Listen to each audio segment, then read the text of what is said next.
유동규 검찰로 이 게이트 단서 잡힐까 궁금합니다. 화천대유로부터 유동규 씨가 돈을 받았다라는 의혹, 왜 받았고 얼마를 받았을까? 받은 건 사실일까? 궁금한 게 많습니다. 검찰 수사로 밝혀질 수 있을지 궁금한데 유동규 씨의 해명도 일단은 한번 들어봐야 될 것 같습니다. 이분이 유동규 씨입니다. 일부 보도 보면은 선생님께서 이제 뭐 현금을 받으신 게 있다 이런 보도들이 있는데 그러면 그거를 언제, 네.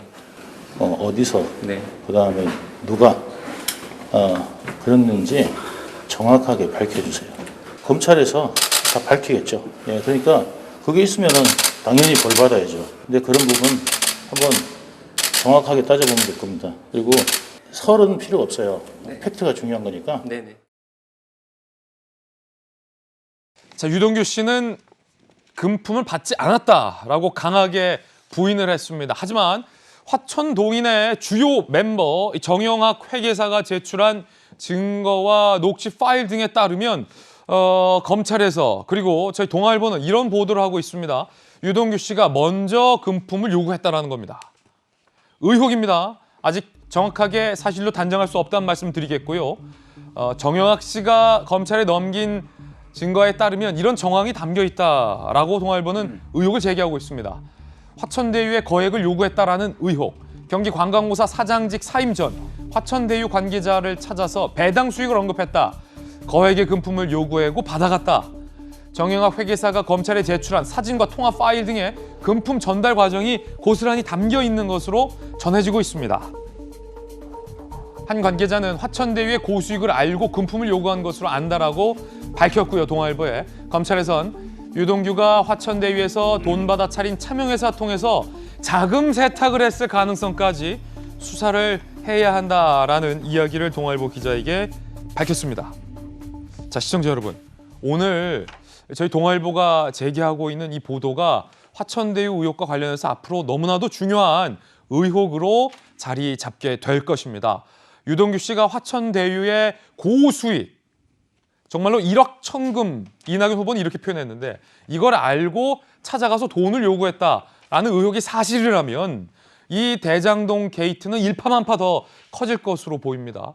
그리고 만약에 검찰에서 보고 있는 것처럼 동아일보가 전망하고 있는 것처럼 자금 세탁까지 이루어졌다면 이 자금이 세탁돼서 어디로 갔는지까지 검찰 수사가 이어질 것으로 보이는데 물론 이 의혹이 사실이라면 이라는 것부터 먼저 규명을 해야 될 것 같습니다. 자, 그래서 이재명 기자, 이거 유동규 씨는 안 받았다라고 하고 있어요. 그런데 정영학 씨가 넘긴 소위 증거에는 찾아가서 요구하고 받아갔다라는 정황이 담겨 있다라는 게 동아일보 보도예요. 그렇죠. 오늘 유동규 씨가 오전 11시에 검찰에 출석을 하죠. 아마 거기서 이제 검찰이 증거를 대고 질문을 할 테고 거기에 이제 유동규 씨가 어떻게 반응하냐에 따라서 이제 검찰의 향후 수사 방향이 결정될 텐데 일단 지금까지 보도 내용은 이렇습니다. 지금 조금 전에 들은 것처럼 유동규 씨는 이렇게 얘기합니다. 언제 어디서 어떻게 받았는지 한번 얘기를 해봐라 이렇게 얘기를 하지만 최소한 언제에 대한 정황이 좀 나와 있죠. 지난해 12월 경기관광공사 사장을 퇴임하기 직전에 화천대유 측에 요구를 했다. 이렇게 지금 알려주고 있는 거죠. 그러니까 유동규 씨가 결국 대장동 개발 사업에 사업자를 선정했죠. 그리고 그 사업자가 얼마만큼의 수익을 배분받는지 그 배분 구조도 본인이 짠 거죠. 그리고 나서 결국 화천대유 측이 고액의 배당 수익을 받으니까 그 일부를 요구했다. 지금까지 이렇게 알려주고 있습니다. 그것이 지금 화천대유 관계사인 천화동인의 5호 소유주인 정영학 회계사가 검찰에 제출한 사진이라든지 녹취 파일을 통해서 증명된다. 지금 이렇게 알려주고 있는 건데 만약에 유동규 씨가 이 대장동 사업의 판을 짜고 그리고 나서 화천대유가 고액의 배당 수익을 받으니까 그중 일부를 받았다 이러면 이제 사후 수뢰가 될 수도 있는 거죠. 그런 점에서 검찰이 주목할 테고 만약에 정영학 씨가 제출한 사진이라든지 녹취 파일의 증거가 상당히 신빙성이 있다면 아마도 검찰은 오늘 유동규 씨를 수사하고 나서 직후에 바로 영장을 청구할 수도 있죠. 그렇게 되면 검찰이 이제 정영학 씨의 증거에 상당히 무게를 두고 있다. 저희는 이렇게 사후적으로 판단할 수 있을 것 같습니다. 그렇다면 만약에 구속이 된다면 이재명 지사의 측근으로 알려진 이 판을 설계한 것으로 알려진 당사자가 구속이 되는 국면이 된다라는 의미이기도 한데 정혁진 변호사님, 조금 전에 이재명 기자가 사후 수뢰죄에 대해서 언급을 했는데 이게 뭐 어떤 범죄 혐의입니까? 이게 만약에 사실이라면. 그러면 먼저 이제 부정한 행위를 하고 형법상에 나타나 있는데요. 부정한 행위를 하고 그 이후에 돈을 달라고 하는 거죠. 처음부터 돈을 달라고 하는 게 아니고 원래 이제 공무원들이 뇌물을 받을 때 돈 받고 왜냐하면 나중에 그 사람이 돈을 줄지 안 줄지 모르니까 먼저 돈을 받고 그 다음에 움직이겠다 이렇게 하는 경우가 그 뇌물죄의 일반적인 그 형태인데 이 건 같은 경우에는 처음에는 돈이 없었단 말이에요. 그러니까 줄 돈도 없었겠죠. 하지만 이러이러한 행위를 통해 가지고 막대한 폭리가 생겼으니까 그러면 네가 그 돈이 생겼으니까 거기에 대해서 내 몫을 달라. 이런 식으로 가면 이거 자체가 사후 수뢰죄가 되는 거죠. 뇌물이라는 겁니까 이것도? 뇌물이죠. 형법에는 그 뇌물죄의 그 양태를 행위 양태를 수수 요구 약속 이렇게 그 규정하고 있는데 이 수수 요구 약속이 똑같은 뇌물죄이지만 제가 봤을 때 죄질은 완전히 다르거든요. 요구했다라고 하는 것은 무엇을 의미하겠습니까? 나한테 유동규한테 권리가 있다는 거죠. 어떠한 권리가 있느냐?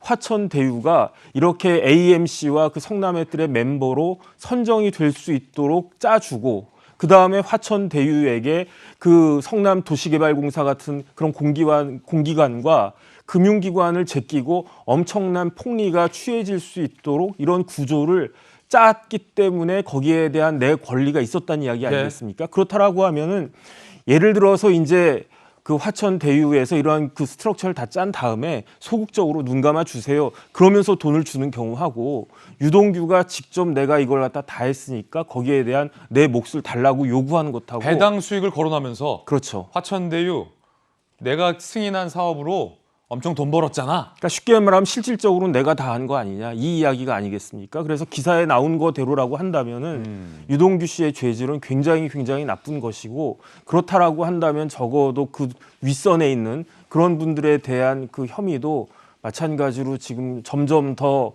그 짙어지고 있는 것이 아닌가 싶습니다. 김영주 의원님, 서울시에서 정무 부시장 하셨잖아요. 부시장님 하시잖아요. 여러 가지 개발공사도 재임하셨을 때 해봤던 경험이 있으시니까 질문 드릴게요. 유동규 씨가 아까 동아일보 보도에 따르면 검찰에서 향후에 자금 세탁을 한 것이 아니냐라고 의심된다라는 코멘트를 동아일보 기자에게 했어요. 유동규가 차린 차명회사를 통해서 화천대유에서 돈을 자금 세탁했다. 이 말은 이 돈에 우리 소위 돈에도 지문이 있다라는 표현을 많이 쓰잖아요. 네. 필드에서. 그 지문이 안 묻게 세탁을 해서 어딘가에 활용했다라는 게 자금 세탁인데 이거 순전히 의혹이고 가능성인데 자금 세탁 이거 어떻게 보십니까? 만약에 했다면 이 돈을 어디로 갖다 놓는 겁니까? 그러니까 실제적으로 뭐 오가닉 회사를 했는데 그 다음에 이름으로 유원홀딩스라고 했고 그 대표를 정민용 변호사로 만들어 놨다는 거죠. 실제적으로 실소유주는 말하자면 유 전 관광공사 사장인데 유동규 씨고. 유동규 씨인데 유동규가 직접 대표를 하지 않고 회사를 하나 차려서 그 돈으로 유원홀딩스라고 했는데 유원의 뜻이 유동규를 의미한다. 이렇게 지금 현재 대표는 얘기를 하고 있습니다. 아니 만약에 그런 차명회사를 차렸다는 건 다 이해가 되는데 그걸 어떻게 차명회사를 통해서 자금을 세탁할 수 있어요? 뭐 기본적으로 이제 자금을 세탁한다는 차원보다는 어쨌든 전혀 다른 회사 그리고 실제로 자기가 소유주가 아니라고 하는 그런 형태로 일단은 그 다른 사람 이름으로 회사를 차리게 하는 그러니까 돈의 그 돈을 관계가 끊어진다는 거죠. 그렇죠. 그 돈을 갖고 오면서 전혀 다른 회사에 집어넣어 버리면서 이건 내 돈이 아니다라고 하지만 다른 사람을 대리로 회사를 설립시켜 놓고 있다. 그렇게 봐야 될 것 같고요.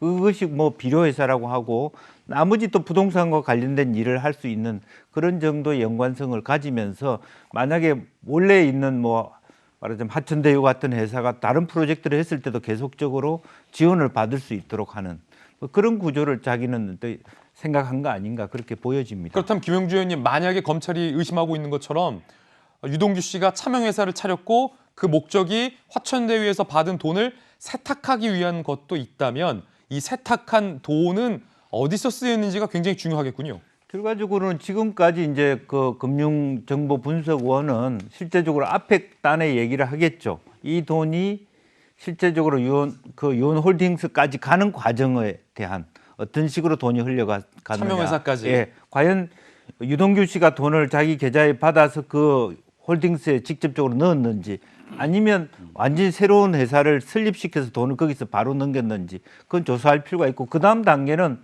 유원홀딩스가 갖고 있는 자산이 있을 거 아닙니까? 어쨌든 그 권한이 실제로 화천대에서 왔든 어쨌든 그 돈이 실제로 또 다른 누군가에게 흘러간 정황이 있는가 이걸 봐야 될 것 같습니다. 그게 매우 중요해진다. 네. 자, 물론 가정입니다. 네. 그런가 하면 유동규 씨가 카드는 안 쓰고 현금만 썼다. 남다른 씀씀이가 있었다라는 증언들도 신문에 보도되고 있습니다. 함께 보시죠. 현금만 썼다. 요즘 현금 쓰시는 분 뭐 있긴 하지만 카드를 안 썼다라는 건 좀 이례적이죠. 이게 사실이라면. 조선일보 보도 내용인데요. 자산 현황은 올해 재산 신고가 2억 165만 원. 평소 신용카드 안 쓰고 현금 결제했다라는 전원들이 나옵니다. 공사 관계자 유 씨 분당 일대 유흥주점도 자주 드나들어 여종업원들에게 현금 펑펑 뿌리는 광경도 봤다라는 인터뷰가 조선일보에 보도하고 있습니다.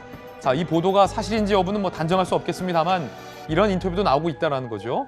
회식 자리에서 간부들에게 대리비 쓰라라며 현금을 돌리기도 했다. 직원들 사이에서 유동규 본부장 집안에 현금을 쌓아놓고 산다라는 이야기도 들었다라는 얘기도 나오고 있는 상황입니다. 현금을 주로 썼다. 뭔가 좀 이례적인 대목입니다. 만약에 사실이라면.